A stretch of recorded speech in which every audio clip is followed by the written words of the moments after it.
Is this video? This is video. Hi, welcome to the world of tomorrow.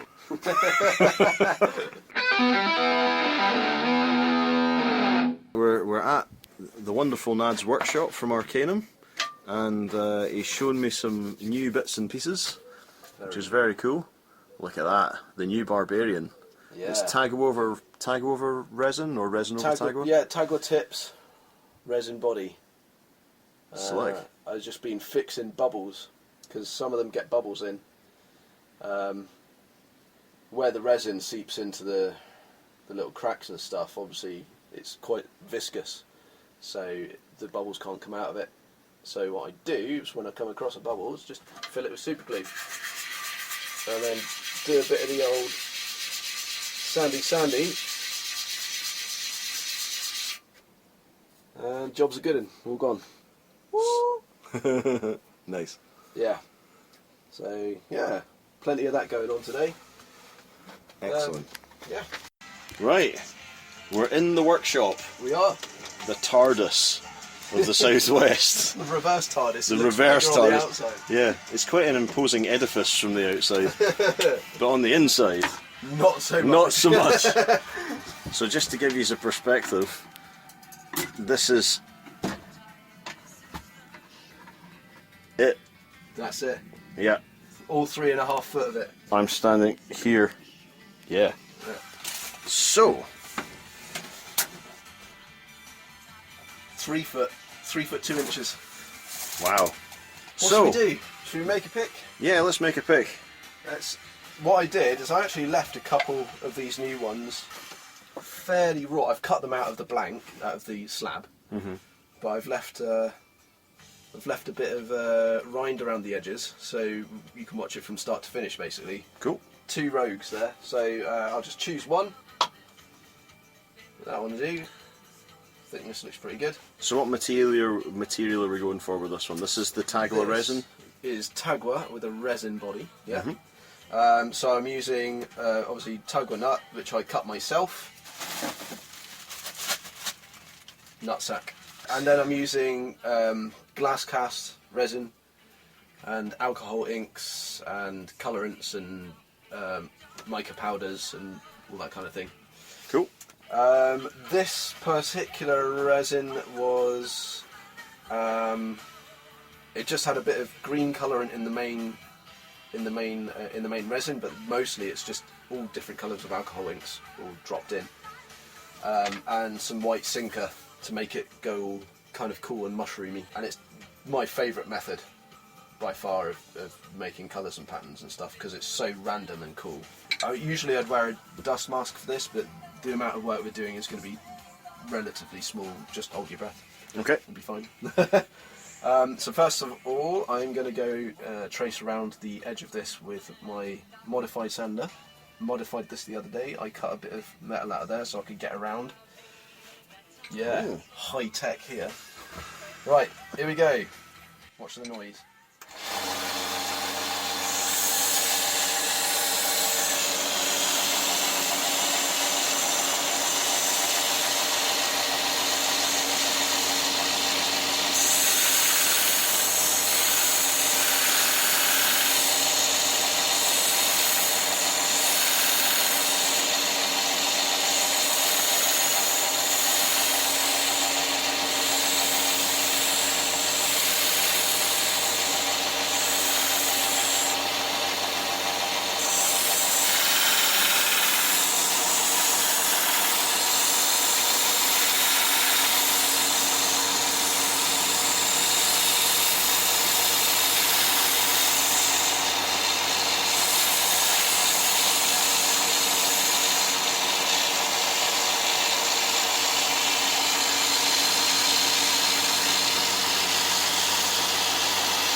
Some basic shape done.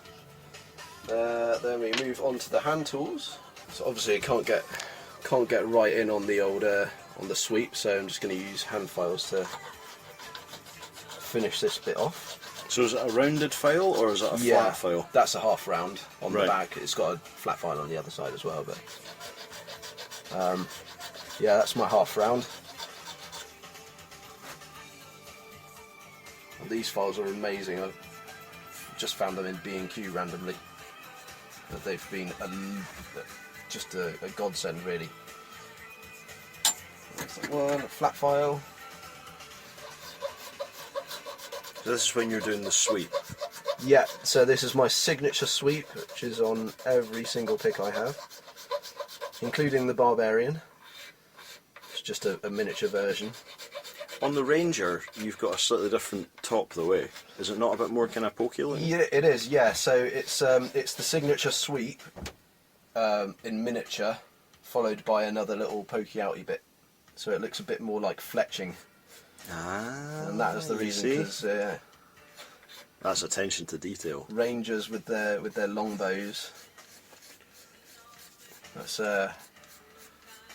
there's always room for nerding at Arcanum Plectra. Well, it's a key component, you know. Absolutely. And if you're going to be nerding about it, then you're in the right community. So, I wouldn't say that that's... Nah, man, it's, nerding is life. So that's the unfinished top surface. Yep. And that's I'm just going to sand that down because there's a film of resin over the tagua there. Mm-hmm. I'm just going to sand that off because there'll be problems when the user comes to play with it later on. Mm-hmm. Right, so 2 seconds.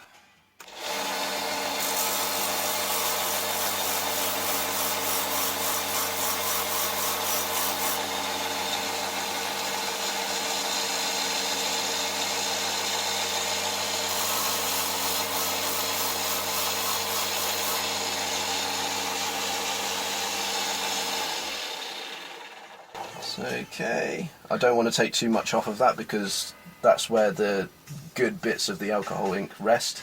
Because if you think about it, that's how it's poured downwards. So all of the alcohol ink sinks to the bottom and spreads out, and that's how you get these really cool designs in there. Say designs, they're not designed, they're very random, but I'm just going to thin this out a bit because that's quite a chonky rogue.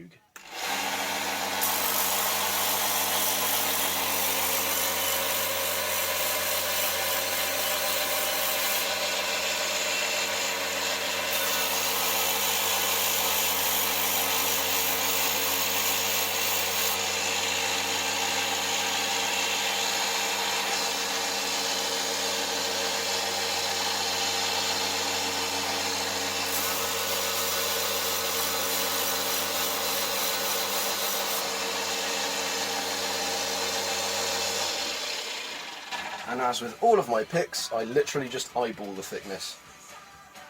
I don't measure, because I'm lazy more than anything else, but I don't measure how thick it is all the way around. Oh, okay. I just eyeball it.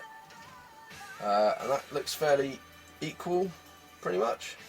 It's pretty hefty. Is that, what are we looking at about? Sort of, I'm gonna, now hang on, I'm gonna guess. Okay. Because I'm trying to get better at this. Go on then.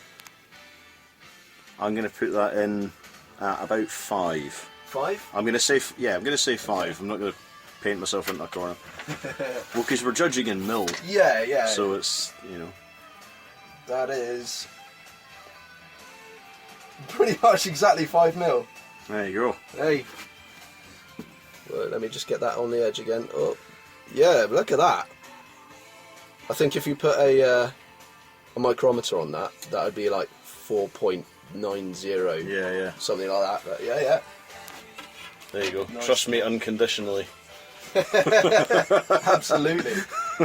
Working with Tagua can be a little bit of a challenge when it comes to like seeing what it's doing. So I have a little trick.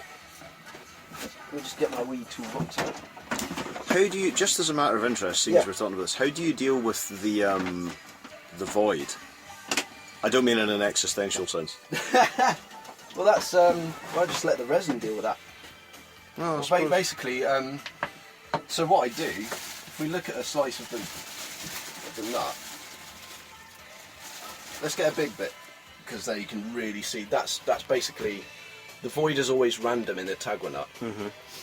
And how I deal with it is I actually cut the nut into sections and use each section as a tip. That's why I always buy the big nuts, because I could probably get about 5 picks out of that. Oh, because you're only using half the... Yeah, so I'm only using like the outside edges. The very tip of the plectrum is usually incorporates the outside of the nut where it's the most solid, and then this bit here is that bit there where the resin joins. I used to, and I've got one here. I used to just pour when I first started using resin with my Tagua. Oh, I remember seeing these. Yeah. So I just used to pour straight resin on top and then put my template over the top of it and cut a pick out of the whole thing. Yeah. Which was really cool, and I've made some really cool stuff out of it. There was one barbarian in particular that looks really awesome like that. But I thought there was a lot of wastage that came from that. So the new way of doing it uses up basically all of the nut, which is excellent. So this is your rogue. This is the rogue, and this is how I keep track of how the edges are going to look when I start sanding them down, because... Oh, that's why you're colouring it in. Yeah, because Tagua is such a flat material, it's hard to see any definition under normal lighting. And you have to like keep on like repositioning yourself around to see what's going on with it. So that's why I colour it black. And I put the Tipex on first because I found that Sharpie seeps into Tagua. The Tagua kind of like drinks it. Yeah. And it bleeds. Well, into the colour. it's very big on like absorption. Yeah. That's why it goes all weird when you put the water on it and it goes all bendy. Yeah. Not when it's this thick, but... No, but still, yeah. So that's how I keep track of the next part. So here we go, I'm going to bevel it now.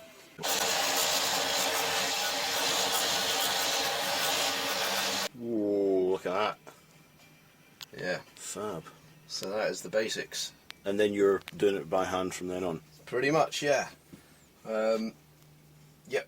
So at this stage, actually, probably the stage before, I usually like to actually finish the surfaces. So I've kind of missed that little bit out, so I'll do it now. Where's my water gone? There it is. Right. So what's the water for in this context?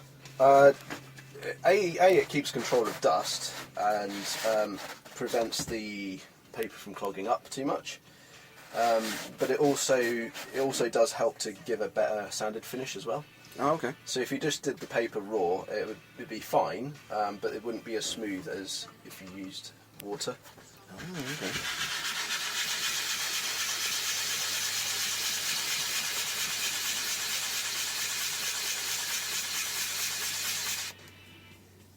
Right.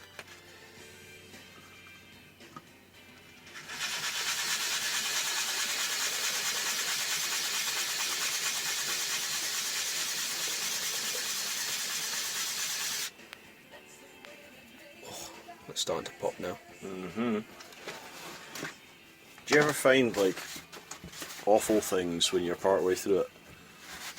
Like you do with wood. You know how when you're working on wood and then you get part way through and you discover that there's some crazy grain in it and then it's going all over the place? Just because it's a natural material. Yeah. I mean, like I said, like sometimes it looks fine on the surface, and then when you sand a little bit off it, you realise that there's a bubble in the resin just underneath. But apart from that, it's like resin and Tagua are the easiest things to work with. No complaints. There's been a few times where after working a bit of Tagua, I've realised that there's like a weakness crack running all the way through it, and that can be a problem sometimes because I found one once where there was a crack running all the way through it I hadn't previously seen, and when I'd finished the pick, I noticed it and did a little bit of a test play on guitar with it, and sure enough it was catching, very very slightly catching the strings. It wasn't so bad on the wound strings, but on the unwound strings it was really noticeable that it was catching on like the high E quite a lot. And that one didn't make the grade. That's still in my pot of things that I personally use myself. But you get a few like that sometimes, but it's actually not that many. So I know makers have this conversation all the time about what do you use yourself, and if you're, do you use your B stock bits, or do you occasionally make something and go, no, I can't let that go out into the wild? There are two that I made, and they're the only two of the kind, and I couldn't let either of them go. And one of them stays wrapped in tissue in a bag in my cupboard, and the other one I actively use. Those are the only perfect ones that I've made for myself or kept for myself. Everything else that I keep for myself is my B stock. Stuff that I'm just aesthetically not happy with, but there's nothing wrong with the functionality. Or there's been a couple of times where like the sander table hasn't been angled correctly at 90 degrees. So the angle's off on one of the top horns, and it means that it's shorter on one side. And it's only an aesthetic thing, but only things that I think are acceptable go into the shop. So I do have a fair bit of B stock for myself. That's the heavy ripping shop, by the way. Yes. The exclusive heavy ripping shop for Arcanum. Joining all of your glorious peers. Absolutely. In our guild of excellence. And there is not one maker that I don't want stuff from in that shop. Excellent. I am collecting. It's just taken me a while. Yeah, it's an ongoing process. It's an ongoing process. And you keep on adding more people, so it makes it virtually impossible. Yes, that is, yeah. Thanks, John. So that is basically a starting point. We are now at the starting point of what this is going to be. So I've just polished up the surfaces to because I like to work when the surface is already basically finished. But in doing so as well, when I polish the surface, I can always see when there's imperfections. So before I go too far with anything, I know that I've got to kind of like work those imperfections out. So already I can see there's some scratches up here. You might not be able to get that on the camera, but the scratches up in these corners, and I always get them there. So I don't know what I'm doing, but I always seem to get them there. It's obviously a hot spot for scratches, so I'll buff those out before I do the final finishing. So I'll leave it as it is now, and I will start the actual tip shaping now. So, Mr. Nads of Arcanum, let's seeing as you are on the candid camera, let's have a little tour of your workshop. If you could tell the people at home and on the internet what your essential tools are for plectrology. Essential tools, well, let's start with making the materials for the pick making first. So this is it. This is the resin area. I've got my degassing chamber down here for degassing my resins, all of my mixes, all of my powders and colours. Sorry, I can't even get in there, but all my powders and colours are in that drawer. These drawers are all full of resin related things. And this is the main mould that I make all of my picks in. So I place bits of tagua at the tips of each design and then pour the resin on top of it, do my colouring, let it go off for 72 hours, and then that bit's done. And then the next bit is all the shaping. So right behind you over there is the bandsaw, and that's where I cut out all of the shapes from the slab. And then this sander down here, I rough shape all of the bits, and I get a better thickness out of them.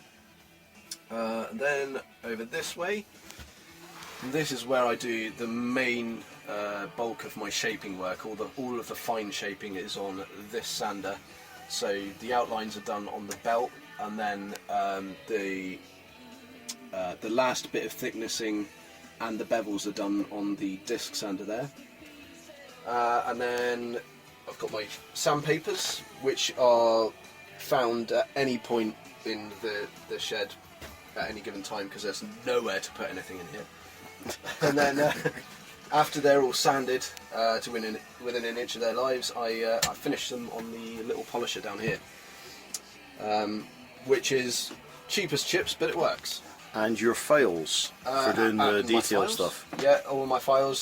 So I've got these ones for doing the more heavy duty work, and then these little kind of needle files for doing the smoother bits and bobs and making sure I don't take too much off when I'm doing my top sweep and all that kind of thing. Mm-hmm. So those are all the tools I use. Like I said before, I got Tagua, so I buy Tagua in bags. So in here are whole Tagua nuts, and then I use my Japanese pool saw. I'll grab that down. So I use that to cut them. And what's that called? A pool saw? It's a Japanese pool saw, so it cuts on the pull, not the push. Oh, okay. It's really, really, really good. This is one of the best tools I've ever bought, and I should have bought one a long time ago. It would have saved me a lot of hassle. So that's awesome. So I put the nut in a vise basically, cut the slices with the pull saw, and they come out like this. Nice decent thicknesses. I think that's probably about 8mm, that one. Mm-hmm. So I do 8mm for the majority of my stuff. I do have a bag that is dedicated to one person, because this one person likes the chunky boys. Likes the chunky boys. Yeah. And it specifically, Connor likes his picks at 12.4mm exactly. So that is my Connor bag. Connor, these are yours. He's got his own bag. He's got his own bag. Befitting of the patron saint. Absolutely. So that's all the Tagua. The resins are behind you up on that top shelf. That's all my resins and silicons. Anything hazardous goes up at the top because I got a little boy. Mm-hmm. He can't actually access the shed yet, but you know, it's not to say he can't. Eventually. Yep. That's basically it. Any other materials I get go in this box. I've got a few here that I haven't even used. So I've got this stabilised wood. Oh, is that for that crazy giant thing that you made? That I've got. No. That was resin as well. Oh, that was resin. Yeah, that was basically a Chimera series pick. There's a whole bunch of my old experiments. So some Alumilite blocks that I never got around to using that I made. This crazy thing. Wow. Which is really cool. That was my first experiment with Petri pores. Yeah. So that's really cool. Haven't used it yet. Not sure if I will. I might just keep that as a keepsake. Mm-hmm. But then I've also got materials that I've bought in. So. Oh yes, I'm very familiar with this. I've got a cleric made out of that. Yeah, acrylic acetate. Super nice. Polyester. Ooh. I bought some of these materials. I bought for a client who decided he didn't want them, but that's fine. I've got some Kirinite. That was used for a pick that I made for my friend Zach. Hi Zach. Yeah, so there's a whole bunch of stuff in there that I just haven't got around to using yet. Oh, that's very familiar. That was one of my early clerics that I got. Yeah, that stuff's beautiful. I love it. It's lovely. It's really, really nice. When it polishes up so. Oh, it's so nice. Mm. So yeah, those are some of the bought-in materials that I have. And I've got some bits of wood that I use for my Druid's Bounty series stuff. So this was very kindly donated to me by Seth Backers of Seth Backers Guitars. Oh, nice. One of his offcuts. It's a roasted bird's eye maple, and I've used that for a few Druid's Bounty picks. Mm-hmm. And I've got somewhere. Oh, it's in a drawer. I've got some rosewood and ebony as well, and some purple heart knocking about somewhere. Cool. Yeah, so I have an abundance of things, but not an abundance of time, unfortunately. Or space. I've been knocking about. Yeah, spaces as well. I'm going to do a quick 360. You ready? Yeah. That's the door. Okay. I was just about able to do that. Extreme close up! I'm slightly... I'm slightly too broad for this space. I've been filming most of this standing side on. Yeah, that's it. That is the workshop. It's a constant work in progress because I'm always buying more things and I have nowhere to put them, so it's always shifting. Yeah, that's it. Nice. Well, I hope you enjoyed this little look behind the scenes at Arcanum Plectra with my wonderful friend Nads. It has been a pleasure as always. My name is John Tron Davidson. This is Heavy Repping, and I will see you soon. Just remember, if you're not sure what to do in life, rep hard and rep heavy.